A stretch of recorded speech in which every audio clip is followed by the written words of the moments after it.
রাজধানীর কাকরাইলে জাতীয় পার্টির কার্যালয়ের সামনে ২৯ আগস্ট সন্ধ্যায় উত্তেজনাপূর্ণ পরিস্থিতি সৃষ্টি হয় যখন জাতীয় পার্টি ও গণ অধিকার পরিষদের নেতাকর্মীদের মধ্যে ধাওয়া পাল্টা ধাওয়ার ঘটনা ঘটে। এর সাথে চলে ইটপাটকেল নিক্ষেপ, যা মুহূর্তেই পুরো এলাকায় আতঙ্ক ছড়িয়ে দেয়। ঘটনার পরপরই সেনাবাহিনী, পুলিশ ও আইনশৃঙ্খলা বাহিনীর বিপুল সংখ্যক সদস্য ঘটনাস্থলে মোতায়েন করা হয় এবং পরিস্থিতি নিয়ন্ত্রণে আনার চেষ্টা চালানো হয়। জাপান নেতাকর্মীদের অভিযোগ, গণ অধিকার পরিষদের নেতাকর্মীরা তাদের উপর হামলা করেছেন। আর গণ অধিকার পরিষদের নেতাকর্মীদের অভিযোগ, তারা মিছিল নিয়ে যাওয়ার সময় জাপান লোকজনই তাদের উপর ইটপাটকেল নিক্ষেপ করে উস্কানি দিয়েছে। গণ অধিকার পরিষদের উচ্চতর সদস্য ও গণমাধ্যম সমন্বয়ক বলেন, আওয়ামী লীগের দোসরদের কার্যক্রম নিষিদ্ধের দাবিতে তারা বিক্ষোভ সমাবেশ করেছিলেন।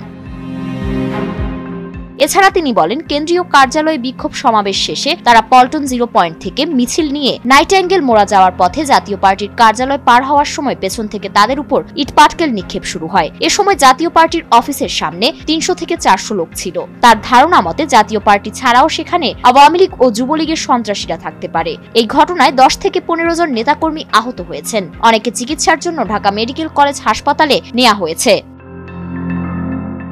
এছাড়া রাত ৯:৩০টার দিকে ঘটনাস্থলে পুলিশের সাথে গণ অধিকার পরিষদ কর্মীদের সংঘর্ষের সময় সংগঠনটির আহ্বায়ক নুরুল হক নূর গুরুতর আহত হলে তাকে ঢামেক হাসপাতালে ভর্তি করা হয়। গণ অধিকার পরিষদ সহ কিছু রাজনৈতিক দলের দাবি, ফ্যাসিবাদী শাসনকে বৈধতা দেওয়ার ক্ষেত্রে জাপা সহযোগীর ভূমিকায় ছিল, তাই আওয়ামী লীগের পাশাপাশি জাপারও কার্যক্রম নিষিদ্ধ করা উচিত।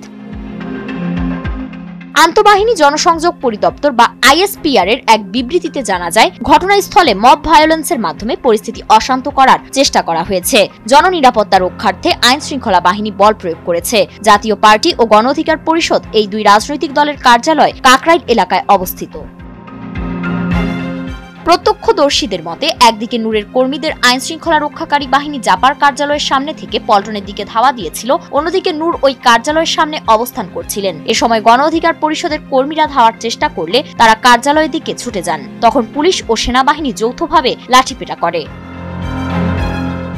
গণ অধিকার পরিষদের কর্মীরা বলেন, নূরকে উদ্ধার করে প্রথমে কাকরাইল ইসলামী ব্যাংক সেন্ট্রাল হাসপাতালে নিয়ে যাওয়া হয়। সেখানে তার অবস্থা খারাপ হলে পরে ঢাকা মেডিকেল কলেজ হাসপাতালে নেওয়া হয়। সেখানে তিনি ICUতে আছেন। ফারিন রহমান প্রীতি, নয়াদিগন্ত।